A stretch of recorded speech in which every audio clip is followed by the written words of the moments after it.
Hi வணக்கம். நான் உங்களோட புது யூடியூபர். அண்ட் இப்போ இந்த சேனல் நாங்கள் ஓப்பன் பண்ணுங்க ரீசன் என்னன்னு பார்த்தீங்கன்னா, ஒரு 5 to 6 years முன்னாடியே நாங்கள் ஓப்பன் பண்ணணும்னு நினச்சோம்.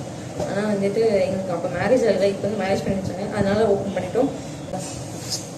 வீடியோஸ் வந்து போகலான்னு நினச்சோம். ஆக்சுவலாக 2 பேராக போகலான்னு நினச்சோம். அவங்க வரலங்கிற ரீசனால நான் மட்டும் போகிறேன். அவங்களுக்கு ஷைவும் கிடையாது, மயிரும் கிடையாது, மூஞ்சி காட்ட முடியாது. ஆனால் வந்துட்டு அவங்களுக்கு ஃபேன்ஸ் அதிகமாக ஒரு ரீசன் ஆனால் கண்டிப்பாக நான் வந்துட்டு அவங்க மூஞ்சி அவங்களுக்காக நான் காட்டுறேன். இந்த வீடியோலனாலும் நெக்ஸ்ட் வீடியோலயோ இல்லை இந்த வீடியோ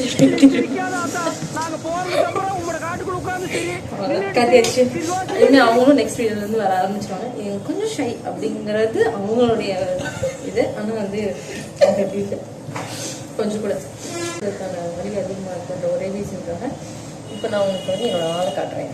சரி, என் கல்யாணம் ஆயிடுச்சு, என் ஹஸ்பண்ட் காட்டுறேன். இப்போ 1.5 months தான் ஆகுது. அதனால ஆள் ஆகுதுன்னு சொல்லி ஆளே வருது.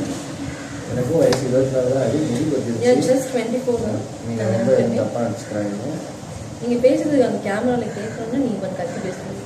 எனக்கு நேச்சுரலாகவே கத்தி பேச வராது. அதனால கொஞ்சம் அட்ஜஸ்ட் பண்ணிக்கலாம். கோவம் வந்தால் மட்டும் தான் நேச்சுரலாக கத்தி பேசுவாங்க. எனக்கு கோவமே வராது. கோவம் வர வச்சா அப்படியே மற்றவங்க ஆக்ட் பண்ணுறது. பட் ஆக்சுவலாக கோவம் வரும். ஆக்சுவலாக கோவம் வரும் யார் சொன்னாங்க? நான் வந்து அப்பப்போ கேமியா ரோலுக்கு வர மாதிரி வருவேன். மெயின் ரோல் வந்து இவங்க தான். ஸோ இவங்களுடைய இந்த சேனலுக்கு சப்ஸ்கிரைப் பண்ணுங்க, லைக் பண்ணுங்க, ஷேர் பண்ணுங்க. கொஞ்சம் புத்தி இருக்குது. மறுபடியும் சொல்றேன், நல்லா கேட்டுக்கங்க. மறுபடியுமா? அப்ப நான் டீ சாப்பிட்டேன்.